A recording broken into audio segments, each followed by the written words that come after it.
Papa, I am at home and I am home. Which is right and which is wrong? Here both are right, both are correct. এখানে দুটোই সঠিক।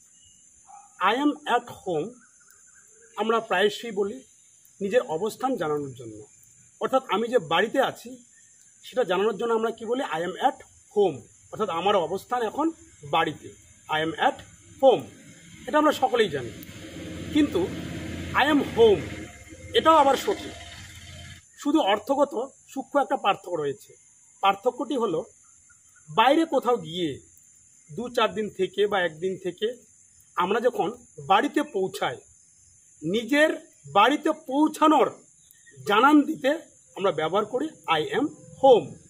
যেমন আমি বাড়িতে পৌঁছে গেলাম, মা বা বাবা বা আমার স্ত্রী ঘরের ভিতরে আছে, এবার আমি জোর করে বলছি মম I am home, মানে আমি বলছি মা আমি পৌঁছে গেছি। বা আমার স্ত্রীকে বলছি হানি I am home, এই হানি আমি বাড়িতে পৌঁছে গেছি। অর্থাৎ বাড়িতে সদ্য পৌঁছানোর জানান দেওয়ার জন্য আমরা ব্যবহার করতে পারি I am home। আর নিজের অবস্থান জানানোর জন্য, অর্থাৎ আমি বাড়িতে আছি জন্য আমরা ব্যবহার করব I am at home।